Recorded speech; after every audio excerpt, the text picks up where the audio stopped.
नम धातु, नम माने संस्कृते নত হওয়া, টু বি পোলাইট, নম্র হওয়া। নম ধাতুর সঙ্গে ঘম প্রত্যয় করে তার আগে প্র উপসর্গ দিলে প্রণাম। প্রণামের মূল হচ্ছে নত হওয়া। যারা চাণক্য সুভাষিতানি পড়েছেন তারা জানেন, সেখানে বলেছেন নমন্তি ফলিন বৈশা নমন্তি গুণিন জেনা। গুণী ব্যক্তি এবং ফলভারে বৃক্ষই নত হয়। শুষ্কম কাষ্ঠাঞ্চ মূর্খশ্চ বিদ্যাতে নতু নম। শুকনো কাঠ আর মূর্খ দেখে দুটো করা যায়, ভেঙে ফেলা যায়, কিন্তু এটাকে নত করা যায়। আমরা যদি কথা বলতে ভালো করে দেখি, দেখো ভগবান শ্রীরামকৃষ্ণ যখনই কেউ বলছে আপনি আপনার মতন আর কেউ আসেনি, আপনি unique, fearless, one amongst the all others, এরকম বলছেন। যেমন শ্রীমা নিজেও বলছেন। তো শ্রীরামকৃষ্ণ সঙ্গে সঙ্গে না বাপু না, আমি রেণু রেণু, কীটের কীট, দাসের দাস। এটা শুধু যে ভগবান শ্রীরামকৃষ্ণ বলছেন তা না। কিন্তু কথামৃত আমাদের বলা হয়, কথামৃত যদি 12 বছর মন দিয়ে করা হয়, সে মানুষের ঈশ্বর দর্শন হয়, ব্রহ্মজ্ঞান। ভগবান শ্রীরামকৃষ্ণ যেটি মুখে বলছেন সেটি কাজে করে দেখাচ্ছেন।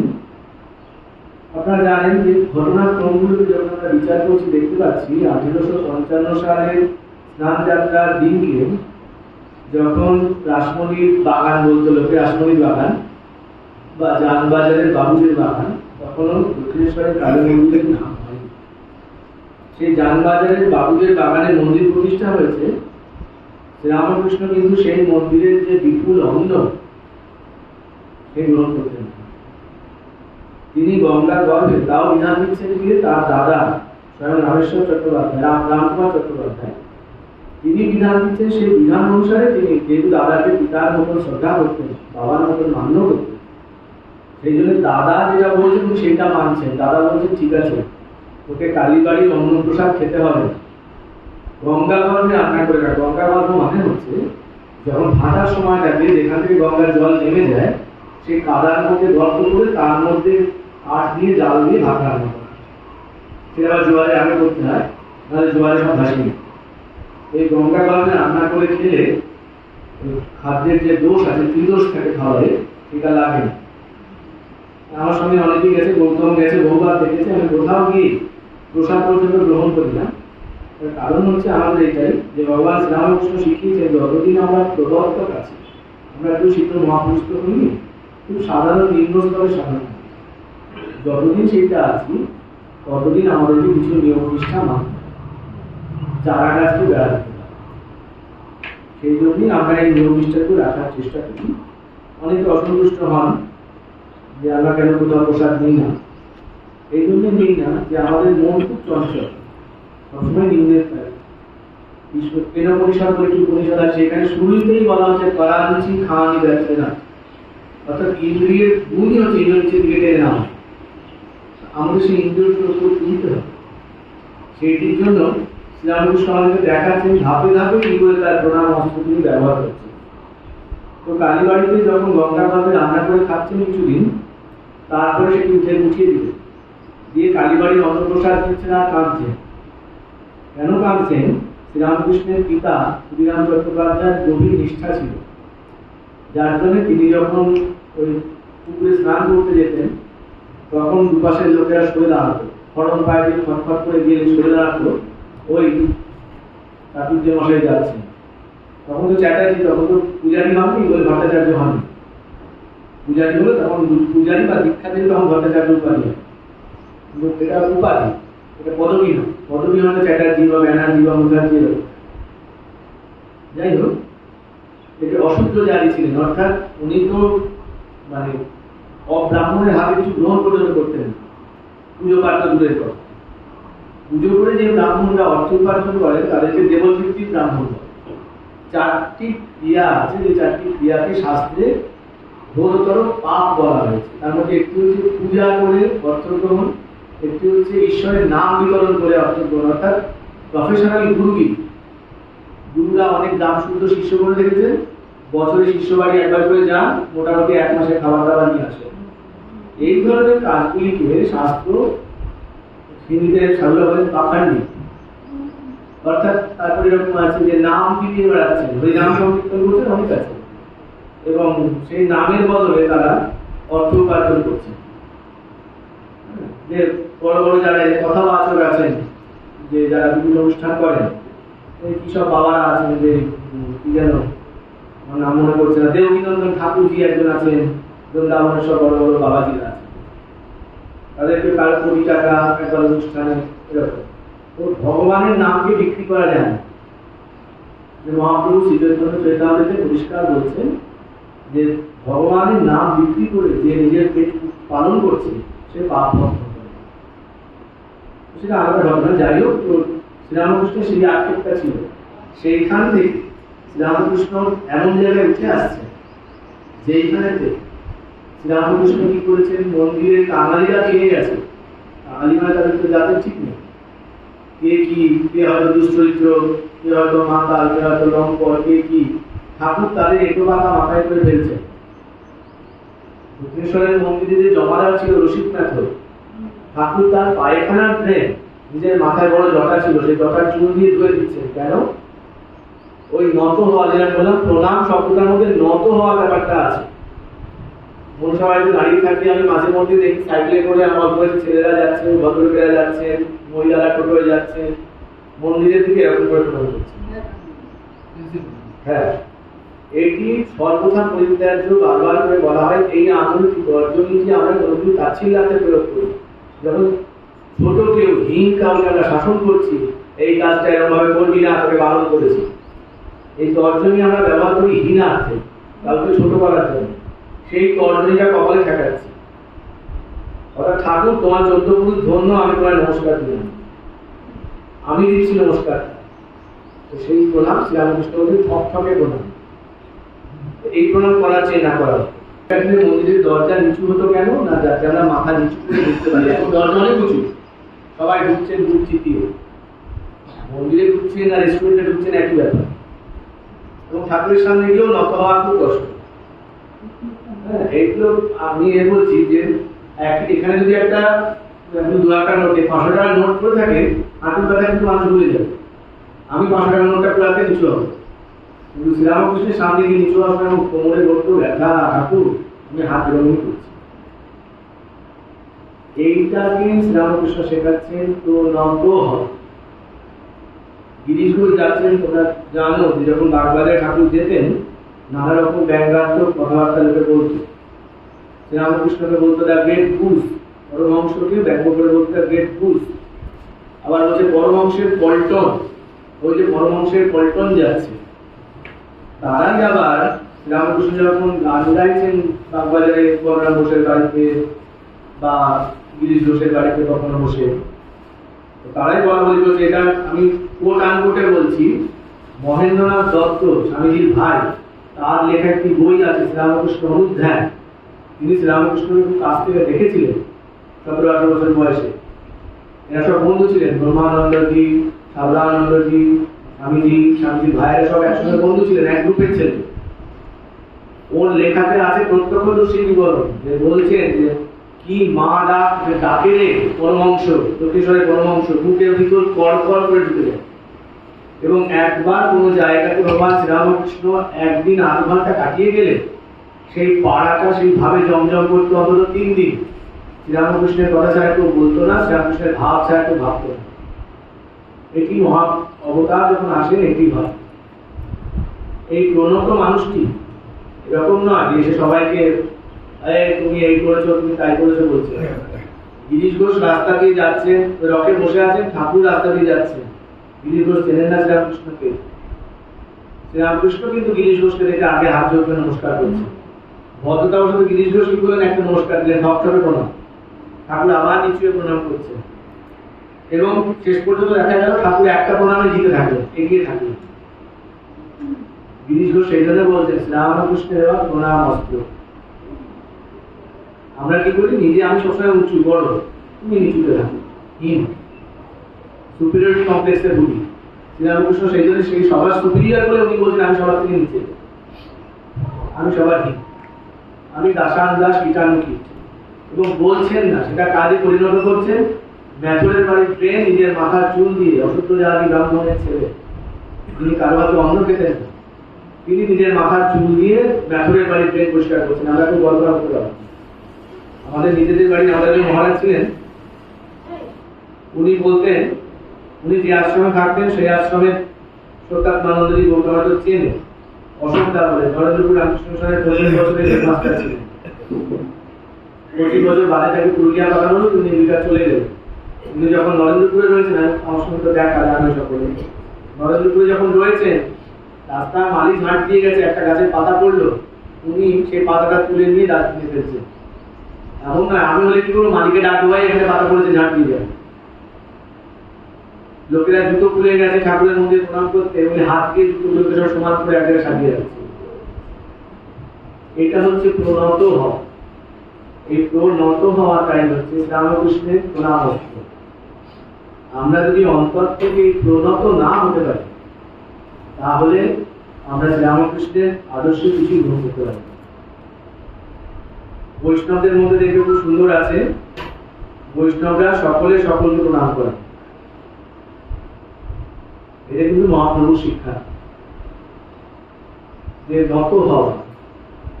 ত্রিনাদতি শুনি চেনা, মহাপ্রভুর যে শিক্ষা শ্লোক আছে তার মধ্যে বলছেন, ত্রিনাদতি শুনি চেনা তরোদিব সহিষ্ণুনা আমানীনা মানবেনা কীর্তনীয় সদা হরি।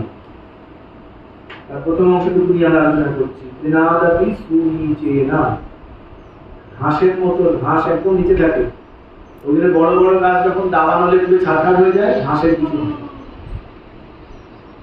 তারপরে অংশ এখনই হাড়ি উঠতে শুরু করেছে, সুন্দর মাথার উপরে ফ্যান চলছে, মহারাজ গুনগুন করে বকবক করছেন, আবহাওয়াটা বেশ ভালো, তাই না দাদা?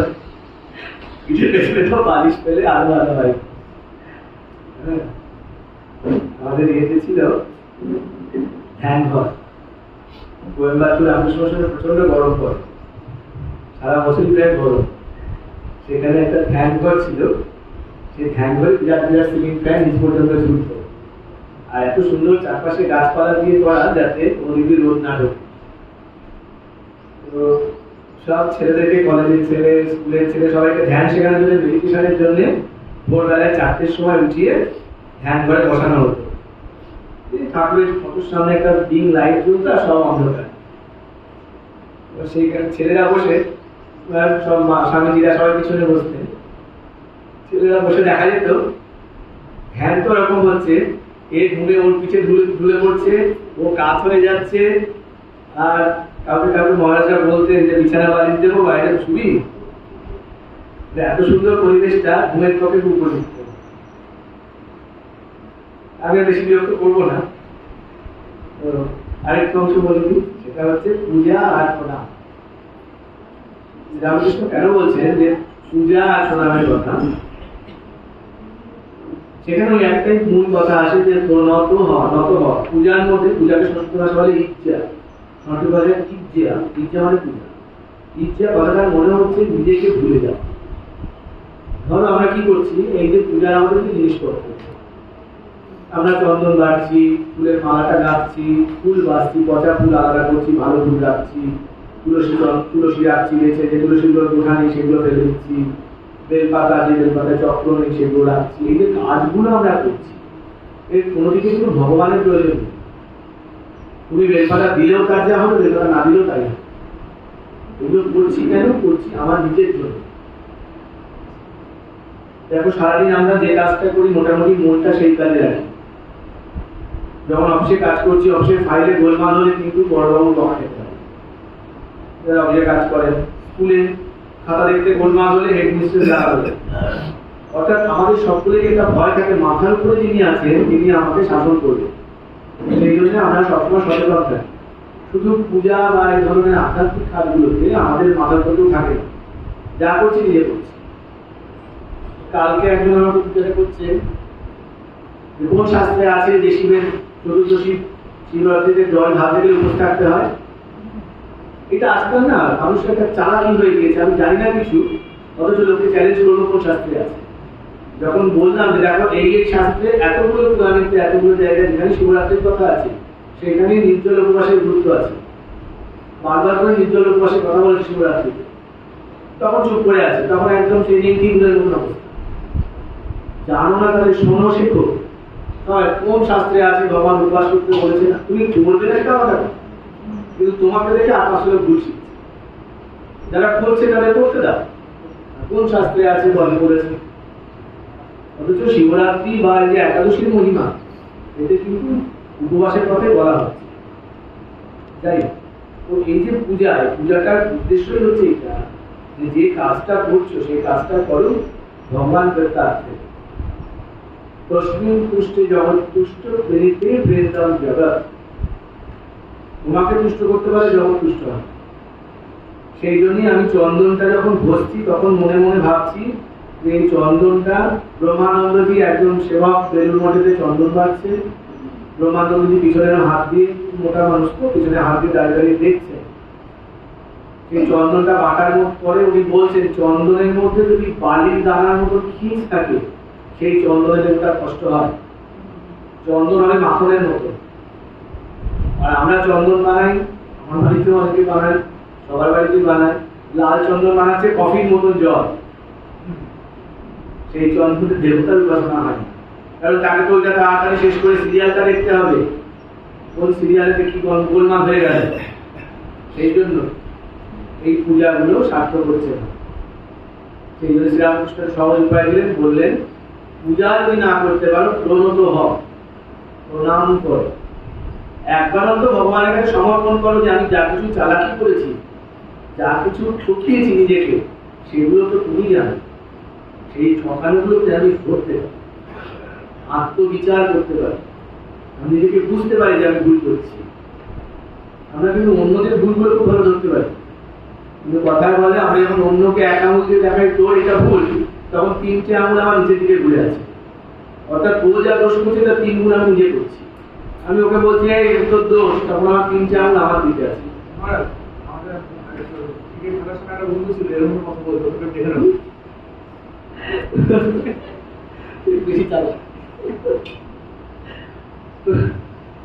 সেই জন্য ইচ্ছা বা পূজার মূল কথা হচ্ছে নিজেকে সমর্পণ করা। সেই সমর্পণটা যাতে আমরা করতে পারি, সেই জন্য ভগবান শ্রীরামকৃষ্ণ বলছেন যে যদি না পারো দুটো উপসর্গ, দুটো অ্যাডজেক্টিভ বিশেষণ যোগ করছেন, ভূম একটি প্রণাম করো। প্রথমে বলেন একটি, একটা প্রণামই তোমার সার্থক হবে। কখন হবে? ভূম, সেটাই একদম সামিট, একদম তুমি একদম চূড়ায় পৌঁছে যাচ্ছ। সেইখানে খুব কিসে, যেখানে তুমি ভগবানের কাছে সমর্পণ করে দিচ্ছ। তোমার যত মনের গভীরে যা কিছু আছে তুমি নিজেও জানো না, সেটা কিন্তু ভগবান শ্রীরামকৃষ্ণ জানে। সেটা কিন্তু আমরা উপর চালাকি করি। কবিদের একটা ভজনে আছে, কবিদাস বলছেন যে স্নান করে তো শরীরের মল ধুলে তোমার মনের মলটা যাবে কিসে? সেই মনের মল দূর করার জন্য সম্ভব গানটা ওটা কিন্তু আমার অ্যাপ্রোপ্রিয়েট মনে হলো জন্য আজকে প্রণমী তোমারে চলিব নাথ সংসার। এই একটা প্রণাম যদি সকালে রাত্রে আমরা করতে পারি ভগবান, তাহলে আমাদের বাকি যা কিছু ত্রুটি আমরা বলি না যে গোবিন্দামাত্মনামস্তি, সেটা হয়ে যায়। আমি শেষ করে দিচ্ছি।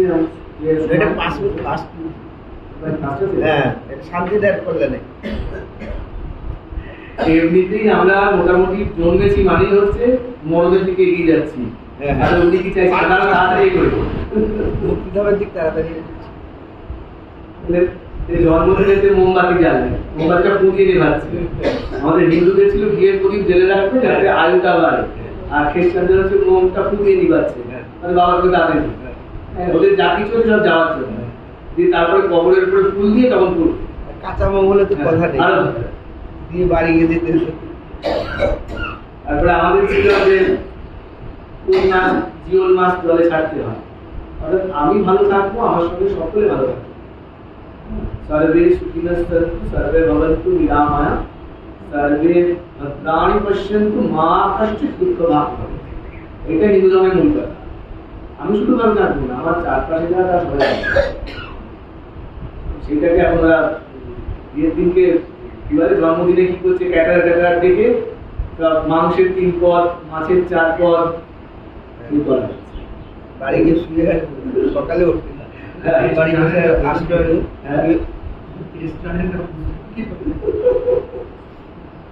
যাই হোক, তো